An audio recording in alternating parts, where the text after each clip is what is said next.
So you know the award of giving, huh? Never be stingy to your neighbor or to the victims of disaster, and then you will see what you get later on. Okay. So like last year we donated for the Philippine Pinatubo disaster, and this year I get back.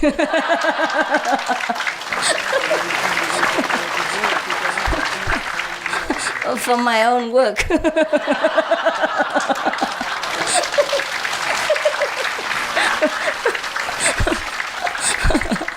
And maybe we are going to donate it in a minute. And maybe last year it might bring back to my account. So it was very lucrative for the Philippines. Now,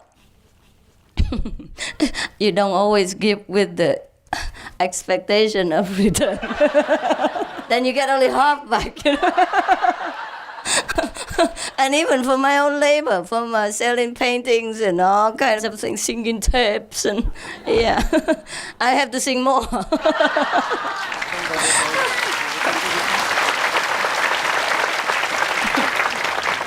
Maybe because God knows that I expect some returning profit.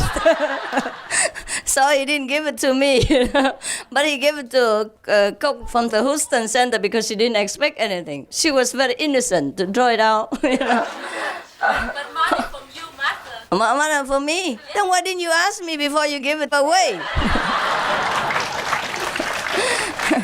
Never mind. If you ask me, I say give it yesterday.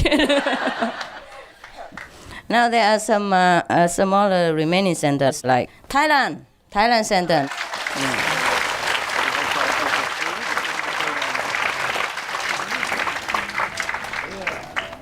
Yeah. Thailand?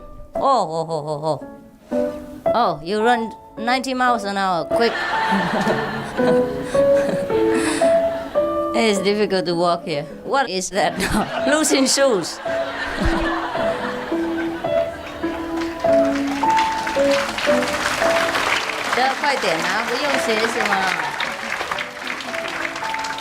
Quick.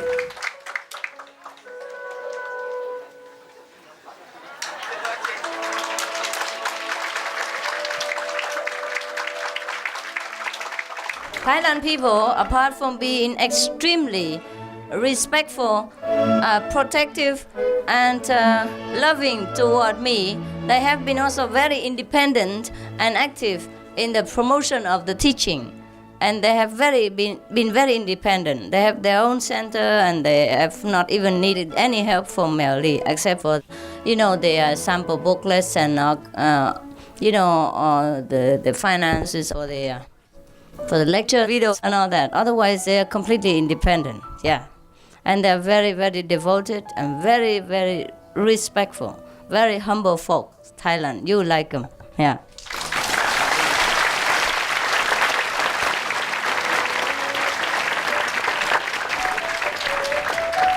Every time I'm in Thailand, I have the police escort in front and behind. Otherwise, I never get through the traffic. Yeah, so they arrange all the police to clear the road every time I'm in Thailand. And then every time there's so many people just hanging around just to cook for me. And you see the way they offer the food. I feel like they're offering it to the king. It's very respectful, and they have absolutely excellent manners. And they practice very, very well. Okay. Next one, Costa Rica.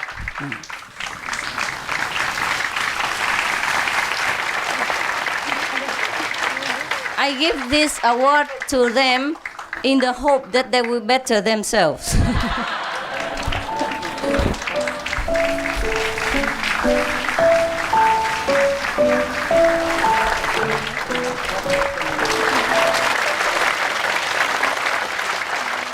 Costa Rica centers have been translating a lot of Shifu's work, and they have been very enthusiastic. But of course, the Costa Rican people, they have their mañana manner, and we can't do anything about it, so I hope they improve.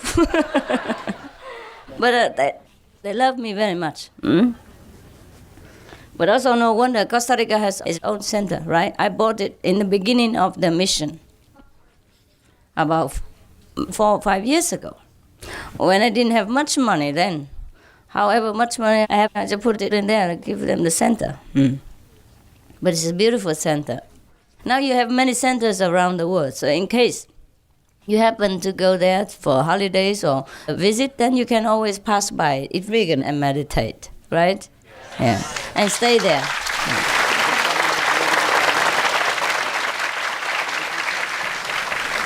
Now we come to Hong Kong.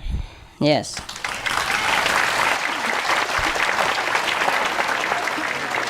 Hong Kong Center has bought their own land, despite the very expensive and crowded situation in Hong Kong. They have bought 3 pieces of land, nearly stuck together, and they had offered it to us whenever we are in Hong Kong. So I stay very long in Hong Kong this time because of this beautiful land.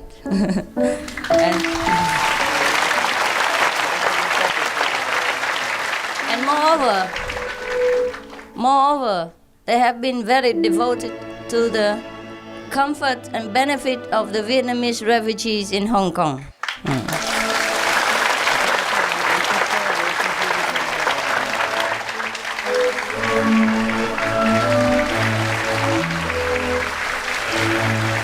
And also, they have been very patient with me because they have done too much, so they make a lot of mistakes also.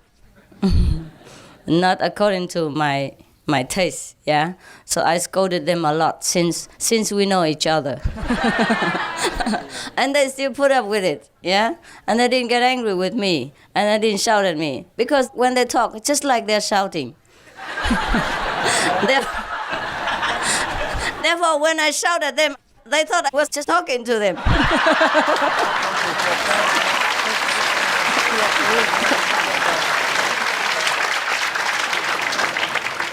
That's why they were never mad at me. We got along perfectly well. If I shouted a little bit louder, they thought, wow, Master is improving in Cantonese.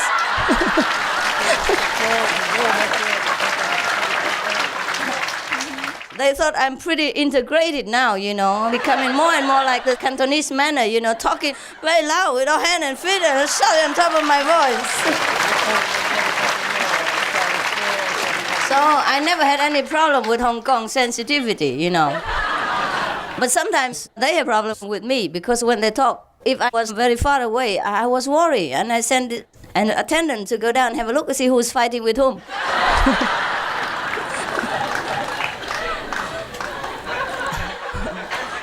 But every time was the same. They say, no, Master, they're laughing, they're talking together.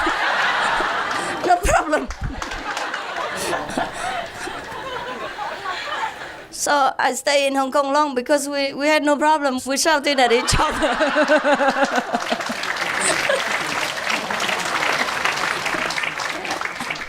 So sometimes when I'm not angry with them, then they're doing everything perfectly well, and I talk in a very low and sweet voice, and they wonder what's wrong with me today.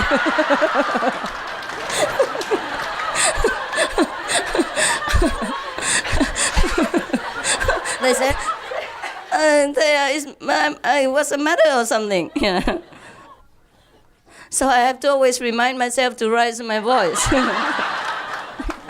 So that to be in accord with the circumstances and the custom of the country.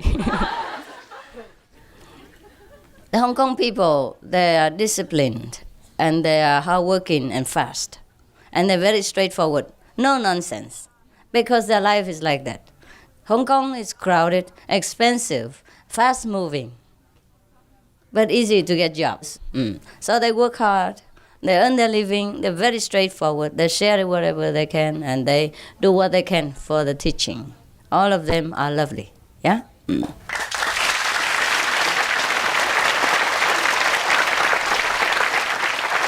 Even when they shout at me. I'm getting used to it by now. So in Hong Kong, we don't need microphones to work with each other.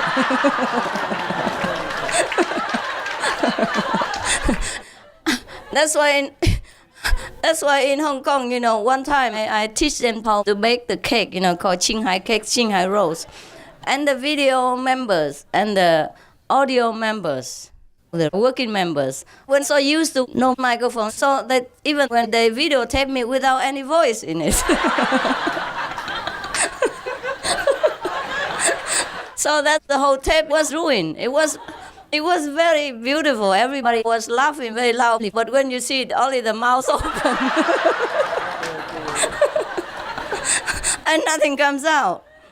So that is because we're so used to working independently without any supplements, without any helping instruments like microphones or loudspeakers. So now you see, when you happen to see that video, you will see it's like a silent movie. I don't know if I have forgotten anybody. I guess in the future we will see more into the matter, because there are many people who have not been able to come. Also, there are new countries that probably have not started any work yet, or they just plan to do so they couldn't report. So at the moment, we only pick these countries, yeah? And now comes Taiwan.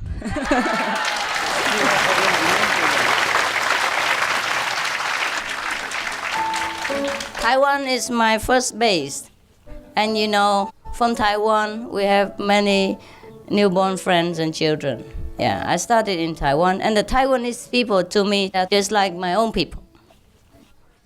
There's nothing they wouldn't do to help me. In the beginning, in the middle, and in the end. Everything is possible because of the Taiwanese people. But I scold them the most. Yeah, because when you do more, then you make more mistakes. But when you don't do anything, then you're perfectly okay.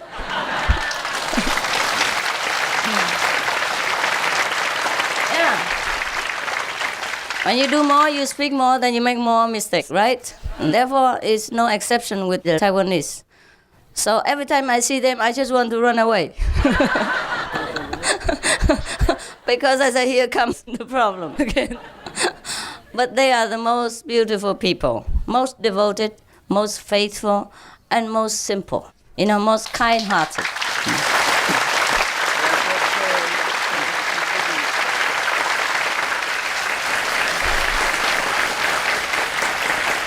I think God has sent me to Taiwan in a perfect arrangement, yeah? So last year, in the Pinatubo volcano eruption, the Taiwanese disciples helped the most. The first $1 million are all from the disciples. The second $1 million are mostly from us. And all the expenses are from the center, yeah. And the center is all my money, you know.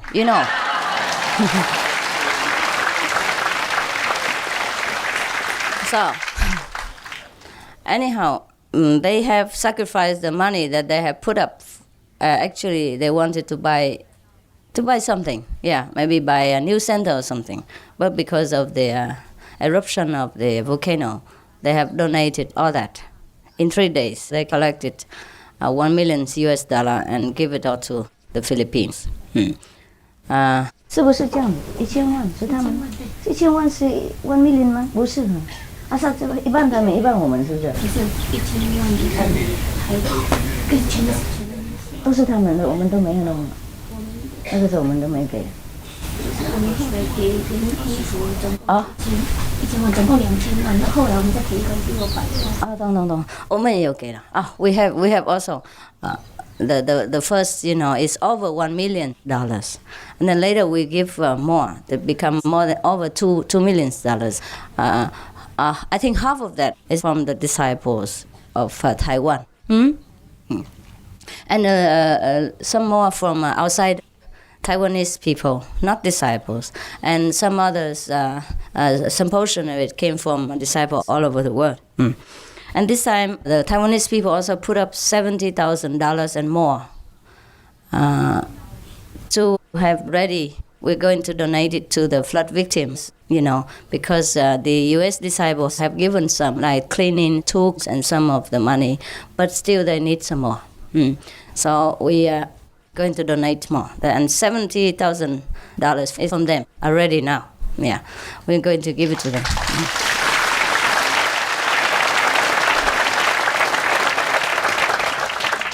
And the first prize, we give it to the Taipei disciples.